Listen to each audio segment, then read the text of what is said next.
What's up, guys? Schizomanic here, and today we're going to talk about Koe No Katachi, or I believe the English name is A Silent Voice. Now, why are we talking about this? Because this is like the first anime movie I've watched that isn't Ghibli or fucking like related to an anime. Although I did find out in the process of looking up this movie that it was related, it was based off a manga, so it's just an anime movie adaptation of a manga. So, let's get into it.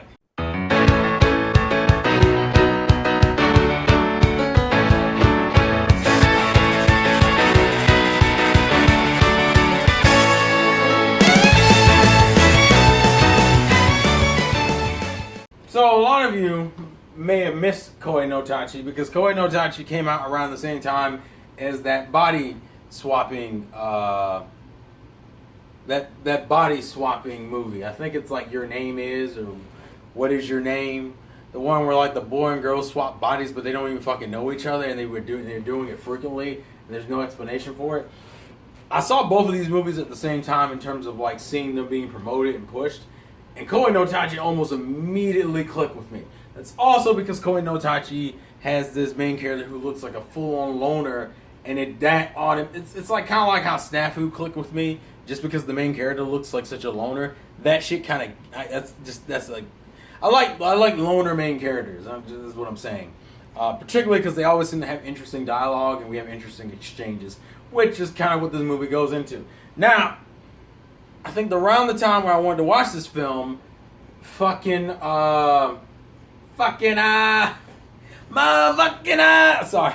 it's so stupid. Around the time I wanted to watch this film, I don't think there was nothing of it online. Like, I could not find shit of it online. It was like the movie had already been out for, like, I looked it up, like, earlier this year, and it's like, well, the movie came out last year. I should be able to find it. No, can't find the film.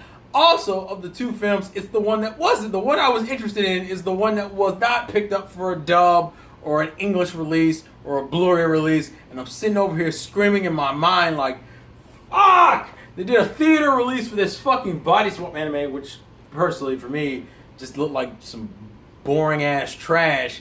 And then like the show in the series I wanted to get into, the movie I wanted to watch, I wanted an English dub of. Nah, nothing.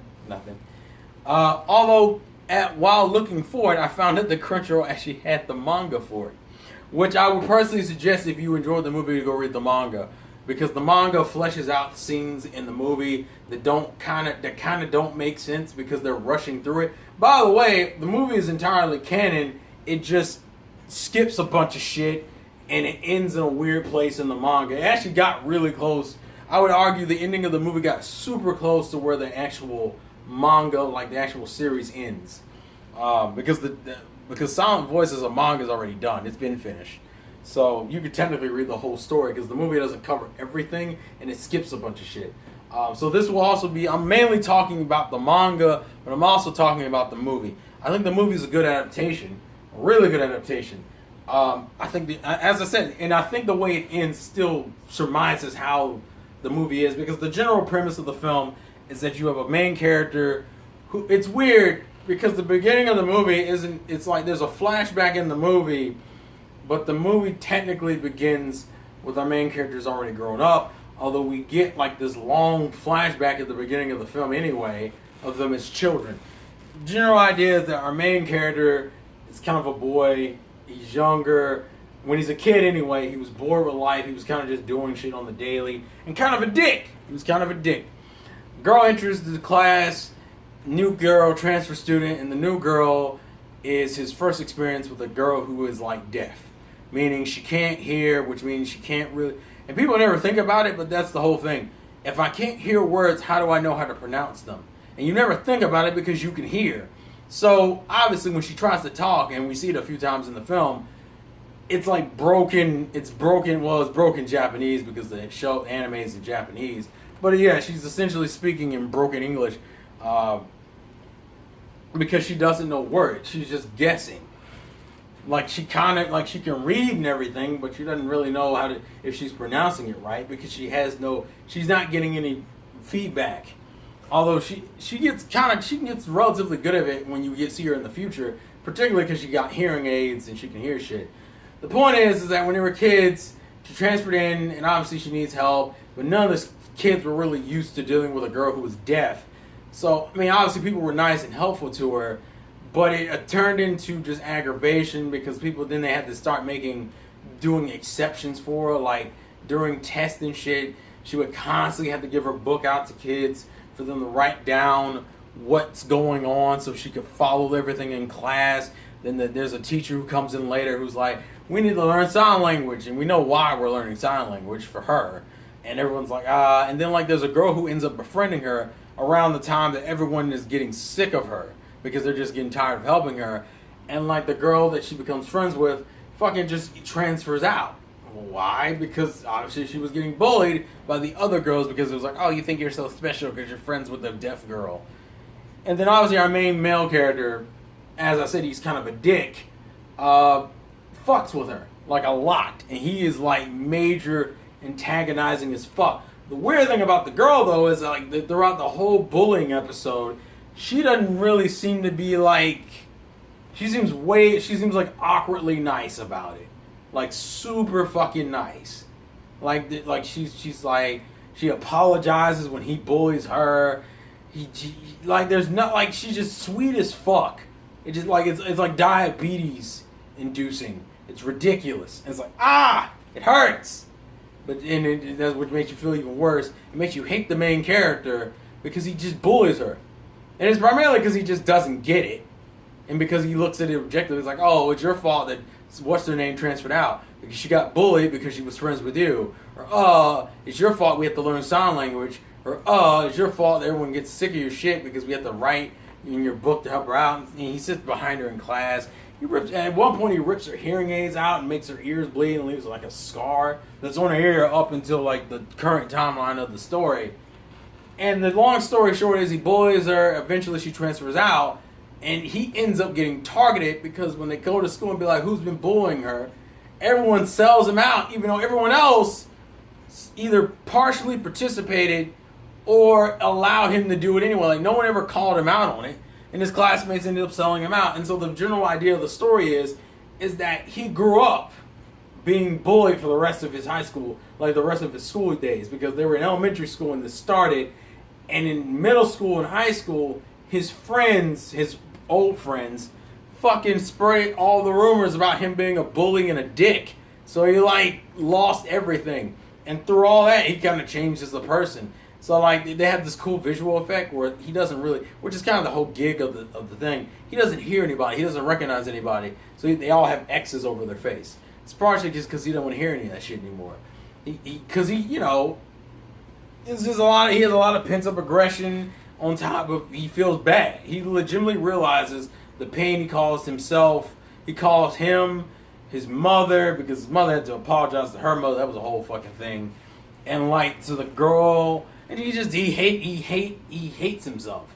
So the film actually starts with him planning to commit suicide. I'm not gonna go any further than that, but that is an interesting premise in itself. And it's weird because if people know me, they know I can't stand main characters who are dicks. I really can't. And that's what frustrated me. But the fact that I knew it was a flashback going into it made me wonder, okay, well, where are you taking this? Well, the beginning of the film, he's literally preparing himself to kill himself. Like, it's ridiculous. It's not a spoiler because it's literally like the first thing he does in the current timeline. He's like working a job so he can pay his mom back for all the money she had to spend on him. And then he tries to kill himself. Also, because you know how long the film is, you know where that goes into, essentially, because like the last thing on his list is to apologize to the girl now that they're older, and then that's where things get kicked off, because he was planning to commit suicide that same day, and that's where things get kicked off. The movie is really well animated, and has a lot of elements I like. I like those loner characters who are just, and I also like it because it's not like the whole film is about him. The film isn't about him fucking up, like making up for his mistakes as a kid. It's really for him to forgive himself, because yeah, you fucked up as a child, you did some really mean and dickish shit as a child, but you never like forgave yourself. You fucking just did it, and that shit ain't healthy. And we also get to see the other side of the spectrum. We get to see the bullied who ends up getting bullied, and we also get to see the girl who got bullied. Because, no joke, Miss Deaf Girl has her own problems. I do know their names. I know the girl's name more consistently. I don't remember the guy's name, so I'm leaving them nameless. You don't need to hear their names. I am a terrible comedian. Don't allow me to continue these shenanigans. I